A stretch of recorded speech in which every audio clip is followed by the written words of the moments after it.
اعوذ باللہ من الشیطان الرجیم، بسم اللہ الرحمن الرحیم۔ محترم والدین، اساتذہ کرام اور عزیز طلباء، السلام علیکم۔ آج ہم اکیڈمک اردو جماعت چہارم کی کتاب کے صفحہ نمبر 51 اور 52 پر سبق نمبر 14 نیکی رائے گاہ نہیں جاتی کی مشق حل کریں گے۔ صفحہ نمبر 51، دیے گئے نئے الفاظ کے معنی زبانی یاد کیجیے۔ بچوں، الفاظ اور ان کے معنی۔ لفظ ہے وادی، دو پہاڑوں کے بیچ میدان۔ قافلہ، اس کا مطلب ہے کچھ لوگوں کا اکٹھے پیدل سفر کرنا۔ خاطر تواضع، اس کا مطلب ہے مہمان کی ہر ضرورت کا خیال رکھنا۔ لفظ ہے شرابور، اس کا معنی ہے بہت بھیگا ہوا۔ عوض، اس کا معنی ہے کے بدلے میں۔ تلے، اس کا مطلب ہے نیچے۔ لفظ ہے خلوص، اس کا معنی ہے ملاوٹ سے پاک ہونا۔ امانت، چیز جو رکھوائی گئی ہو۔ مہمان نوازی، اس کا معنی ہے مہمان کی خدمت کرنا۔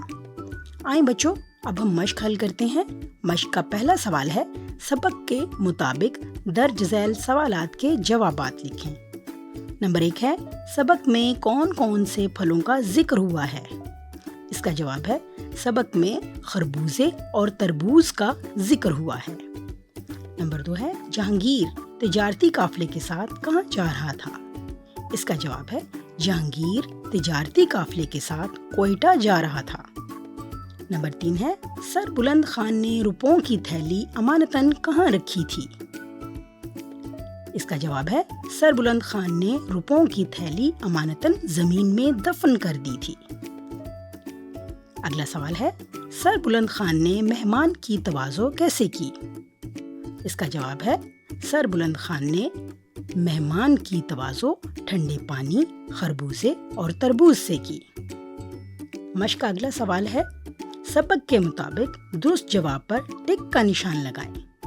نمبر 1، کھیت کے کنارے سے ذرا ہٹ کر اس پھل کے چند درخت تھے۔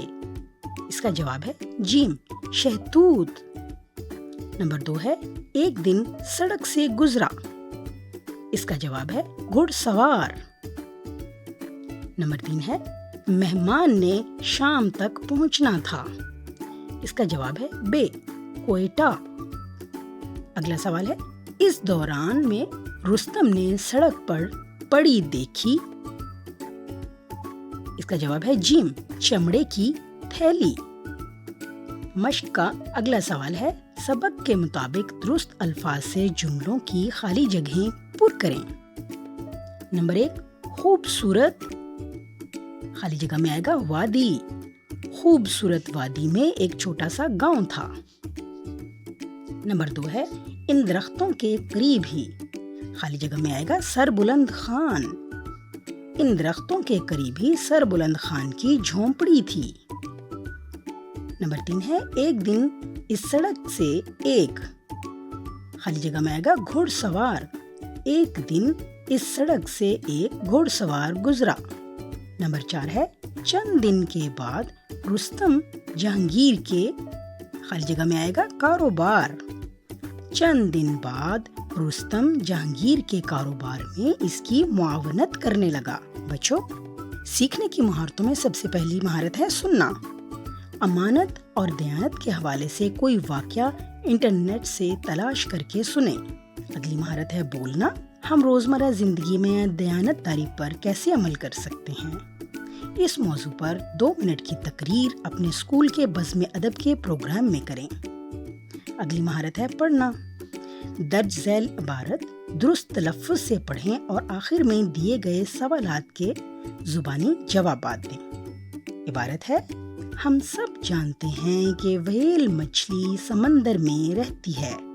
ایک تحقیق کے مطابق پہلے یہ خشکی پر رہتی تھی، لیکن بعض لوگوں کا خیال ہے کہ ویل اپنی مرضی سے سمندر میں نہیں گئی تھی، بلکہ اسے جنگل کے خونخوار درندوں نے خشکی سے بھگا دیا تھا اور جب وہ پناہ لینے کے لیے پانی میں گئی تو وہیں کی ہو کے رہ گئی۔ ویل دنیا کا سب سے بڑا جانور ہے۔ یہ 100 فٹ سے زیادہ لمبی اور 120 ٹن سے زیادہ وزنی ہوتی ہے۔ اگر ترازو کے ایک پلڑے میں 20 ہاتھی اور دوسرے پلڑے میں ایک ویل رکھ دی جائے تو ویل کا پلڑا بھاری ہوگا۔ سوالات۔ نمبر 1 ہے، بعض لوگوں کا ویل کے بارے میں کیا خیال ہے؟ سوال نمبر 2 ہے، کیا ویل دنیا کا سب سے بڑا جانور ہے؟ سوال نمبر 3 ہے، ویل کی لمبائی کتنی ہوتی ہے؟ سوال نمبر 4 ہے، کتنے ہاتھیوں کا وزن ایک ویل کے برابر ہوتا ہے؟ بچوں، سیکھنے کی مہارتوں میں اگلی مہارت ہے لکھنا۔ اس سبق کا مرکزی خیال 5 جملوں میں لکھیں۔ اگلا سوال ہے، بیل اور شیر کے عنوان سے کہانی لکھیں اور آخر میں اخلاقی سبق بھی لکھیں۔ اگلا سوال ہے، مہمان کی تواضع کے عنوان پر 10 جملوں پر مشتمل مضمون لکھ کر اپنے استاد محترم کو دکھائیں۔ آئیں بچوں، اب زبان شناسی سیکھتے ہیں۔ سابقے، نیا لفظ بنانے کے لیے جو حرف یا کلمہ کسی لفظ سے پہلے لگا دیا جاتا ہے اسے سابقہ کہتے ہیں۔ مثلاً ان پڑھ، بے عمل، ہم رنگ، مندرجہ بالا مثالوں میں ان، بے اور ہم کے الفاظ سابقے ہیں۔ سابقہ: ان، نئے الفاظ، ان پڑھ، ان جان، ان مول، ان تھک۔ سابقہ بے: نئے الفاظ، بے ادب، بے عمل، بے خبر۔ مشق کا اگلا سوال ہے، درج ذیل سابقے لگا کر نئے الفاظ بنائیں۔ سابقے: ان پڑھ، با ادب۔ سابقہ ہے غیر معمولی۔ سابقہ ہے بے خبر۔ مشق کا اگلا سوال ہے، درج ذیل الفاظ کے متضاد الفاظ لکھیں۔ پہلا ہے جائز، اس کا متضاد ہے ناجائز۔ ٹھنڈا، گرم، دور، اس کا متضاد ہے نزدیک۔ اداس، اس کا متضاد ہے خوش۔ لفظ ہے بیماری، اس کا متضاد ہے تندرستی۔ مشق کا اگلا سوال ہے، درج ذیل واحد اسما کے جمع اسما بنا کر لکھیں۔ وادی، اس کی جمع ہے وادیاں۔ جھونپڑی، جھونپڑیاں۔ قافلہ، قافلے۔ سڑک، اس کی جمع ہے سڑکیں۔ دمبا، دمبے۔ عملی سرگرمیاں برائے طلباء۔ بچوں کے رسالے سے امانت و دیانت کے موضوع پر کہانی پڑھیں اور کاٹ کر اپنی کاپی پر چسپاں کریں۔ نئے الفاظ کو خط کشید کریں۔ انٹرنیٹ سے امانت و دیانت سے متعلق بزرگوں کے اقوال تلاش کر کے چارٹ تیار کریں اور جماعت کے کمرے میں آویزاں کریں۔ آپ اپنے والد کے ساتھ سبزی منڈی جائیں اور وہاں مختلف سبزیوں کے تھوک اور پرچون نرخ کے بورڈ اور اعلانات پڑھیں اور اپنے اسکول میں اپنے ساتھیوں کو بتائیں۔ ہدایات برائے اساتذہ کرام: طلباء سے سبق کی بلند خوانی کروائیں اور دیگر طلباء سے کہیں کہ وہ توجہ اور خاموشی سے سنیں۔